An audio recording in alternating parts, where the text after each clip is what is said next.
Hello student, आज हम लोग पढ़ेंगे कॉर्पोरेट अकाउंटिंग सेकंड्स के। आज हम लोग सारे पार्ट कवर करेंगे। इसके भी पार्ट्स हैं 4। इसको हम लोग एक एक करके सारे पार्ट्स कवर करेंगे। तो चलिए स्टार्ट करते हैं। इसका MCQ, important MCQ questions corporate accounting second का पार्ट 1।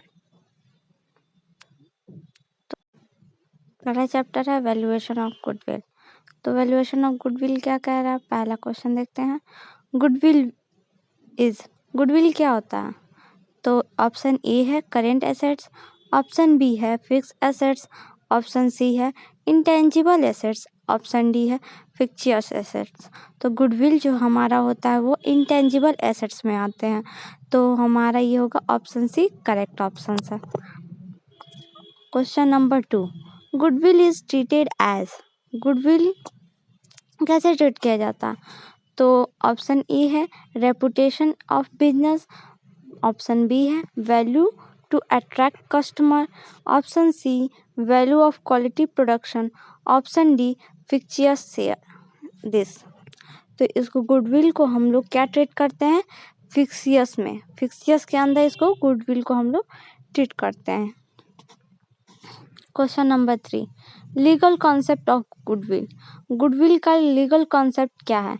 ऑप्शन ए है कस्टमर गुडविल, ऑप्शन बी है profit earning capacity, option C है determination of goodwill, option D है अबव ए एंड बी। तो ऑप्शन डी हमारा एकदम करेक्ट ऑप्शन है, A and B. Question number 4, the profit as per economic concept of goodwill. It means the profit जो है, अगर profit हो रहा है गुडविल में, तो इकोनॉमिक कॉन्सेप्ट के according for economic concept goodwill का प्रॉफिट किस पे डिपेंड करेगा? तो ऑप्शन ए है depend on managerial efficiency, option B है depend on collective contribution of assets, option C है depend on goodwill of business, option D है depend only one quality of product. तो option B इसका correct option है।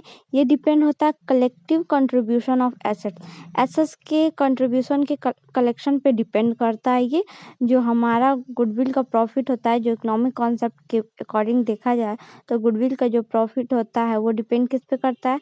Assets के contribution पे। तो option B is correct option, depend on collective contribution of assets. Question number 5 आगे चलते हैं। क्वेश्चन नंबर 5 पे, the determination and existence of goodwill is necessary not its definition, this concept related to. देखो जो determination है, determination existence of goodwill necessary है, ना कि डिफिनेशन है। डिटर्मिनेशन और एक्सिस्टेंट है गुडविल का, नेसेसरी है और लेकिन इसका नॉट इट्स डिफिनेशन, लेकिन इसका कोई डिफिनेशन नहीं है। ये किस कॉन्सेप्ट से रिलेटेड करता है? तो अकाउंटिंग से रिलेटेड करता है। ऑप्शन बी है लीगल से, option C economics, option D scientific. तो option A is correct option, accounting. Accounting से ही रिलेटेड है determination extent of goodwill, necessary, नहीं तो नहीं होता। ये डिफिनेशन इसका नहीं है, लेकिन ये एग्जिस्टेंट करता है और डिटरमाइन भी करता है गुडविल, क्यों और नेसेसरी भी है क्योंकि ये अकाउंटिंग से रिलेट करता है, अकाउंटिंग कॉन्सेप्ट से रिलेट करता है। क्वेश्चन नंबर 6 क्या कह रहा है? Depreciation is provided on goodwill. अगर डिप्रिसिएशन प्रोवाइड करते हैं गुडविल पे तो क्या होगा? पहला है diminishing balance method, question option B है annuity method, C numerical method, D depreciation is not provided. तो डिप्रिसिएशन गुडविल पे लगता ही नहीं है, तो depreciation is not provided, depreciation goodwill पे नहीं लगता है। तो option D is correct option. Question number 7, the accounting treatment of goodwill is. Option A है रिप्लेसमेंट, ऑप्शन बी है reading of capital profit, option C है प्रोवाइडिंग डिप्रिसिएशन, ऑप्शन डी है none of this. तो इसमें पूछा क्या है, हमारा अकाउंटिंग ट्रीटमेंट ऑफ गुडविल क्या है? Accounting treatment of goodwill is means क्या है? तो जो हमारा रिप्लेसमेंट है नहीं, तो हमारा जो गुडविल ट्रीटमेंट अकाउंटिंग है वो है rating of capital profit. Rating of जब कैपिटल प्रॉफिट का राइटिंग ऑफ किया जाता है, गुडविल जो हमारा ट्रीटेड होता है अकाउंट में, जब वो उसका कैपिटल प्रॉफिट जो होता है वो राइटिंग ऑफ किया जाता है, तब हमारा गुडविल ऐड होता है अकाउंटिंग में। तो option B is correct option, writing off from capital profit. Question number 8 क्या कह रहा, goodwill on purchase of business is, goodwill on purchase of business is, it means goodwill, अगर हमारा परचेस ऑफ बिजनेस हो जाता है तो गुडविल हम लोग कैसे निकालते हैं, तो उसका फॉर्मूला क्या होता है चलिए देखते हैं। तो पहला है excess of purchase consideration on net assets, B है net assets minus purchase consideration, C है net assets upon purchase consideration, option D है नॉन ऑफ द अबव। तो हमारा गुडविल जब अगर हम लोग परचेज करते हैं बिजनेस में, तो गुडविल हमारा कैसे आता है, तो अगर हमारा परचेज कंसिडरेशन, अगर नेट एसेट्स हम लोग परचेज कर रहे हैं, अगर वो एक्सेस हो जा रहा है तो हमारा गुडविल आता है। तो option A is correct option. चलिए अब लोग आगे बढ़ते हैं। Question number 9, it is not necessary to determine goodwill, क्या गुडविल डिटरमाइन करना नेसेसरी नहीं है।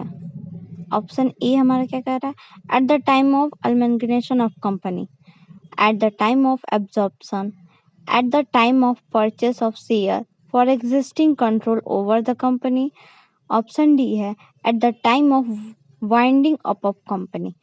तो हमारा जो गुडविल कब नेसेसरी नहीं होता है डिटरमाइन करना, तो वाइंडिंग अप ऑफ कंपनी होता है तो हमारा गुडविल नेसेसरी नहीं होता डिटरमाइन करना कि हाँ गुडविल कितना है कितना नहीं है। अगर हमारी कंपनी वाइंडिंग होती है तो हमें ये नेसेसरी नहीं होता गुडविल डिटरमाइन करना। तो option D is correct option. चलिए अब आगे बढ़ते हैं। Question number 10, it is essential to determine goodwill, option A है at the time of issue of share, option B है at the time of sale of company, option C at the time of winding up of company, option D at the time of forfeiture of share.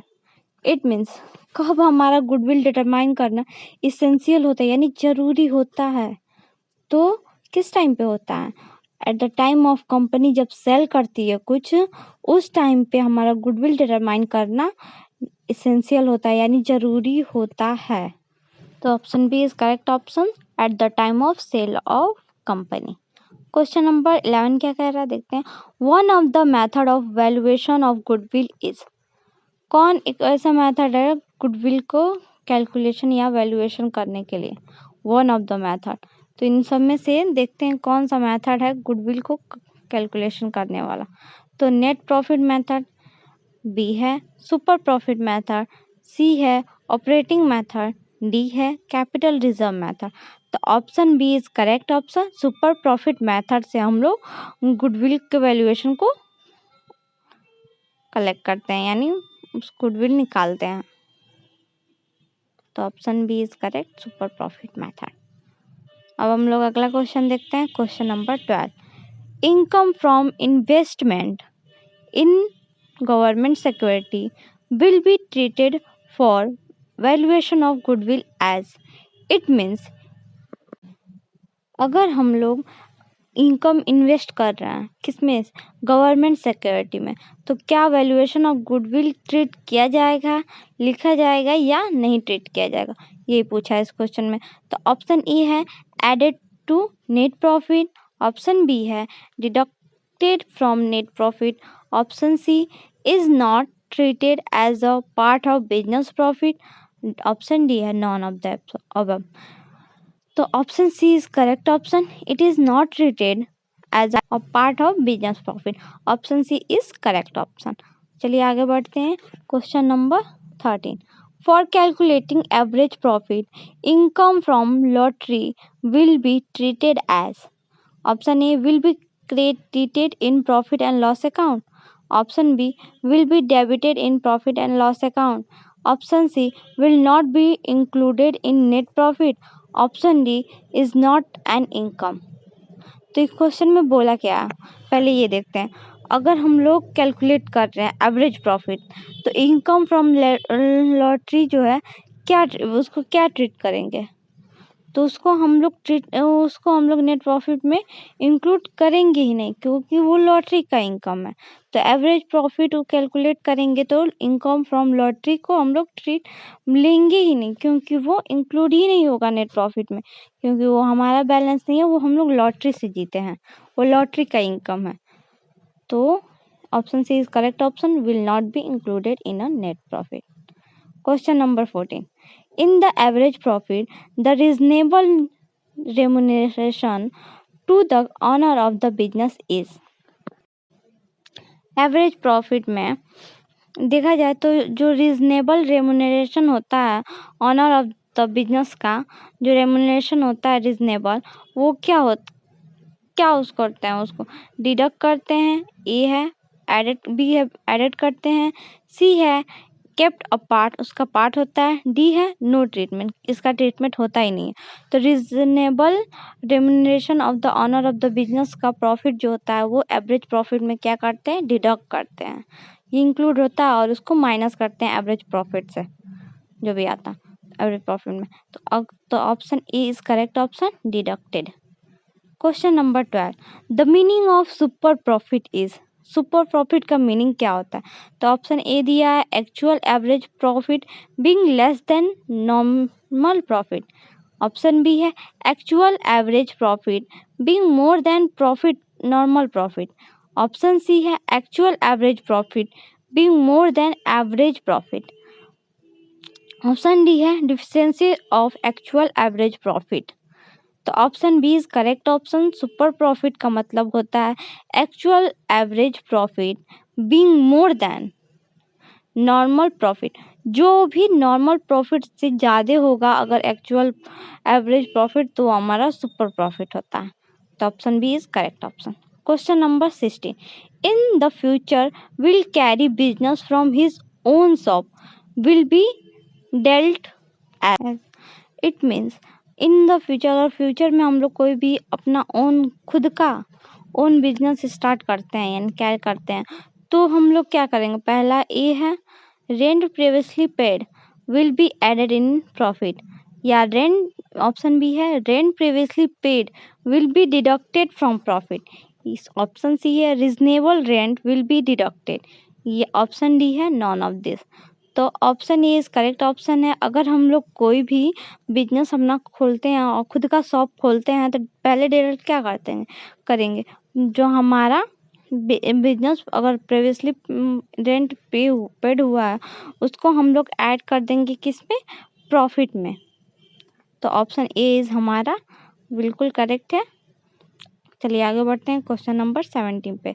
The value of goodwill is the highest of, the value of goodwill कब highest होता है, goodwill का value जो होता है वो कब highest होता है सबसे ज़्यादा, तो ऑप्शन ई है डॉग गुड वैल्यू पे, ऑप्शन बी है रैट गुड वैल्यू पे, ऑप्शन सी है कैट गुडविल पे, या ऑप्शन डी है ऑल ऑफ द अबव। तो option C is correct option, जब हमारा कैट गुडविल होता है तब हमारा गुडविल का जो वैल्यू होता है सबसे ज़्यादा हाईएस्ट होता है। तो option C is correct option, cat goodwill. आज की क्लास यहीं समाप्त करते हैं, अब मिलते हैं नेक्स्ट लेक्चर में। अगर आपको समझ आया हो तो कमेंट कीजिए, लाइक कीजिए और सब्सक्राइब कीजिए। तब तक के लिए thank you, bye, take care, all the best.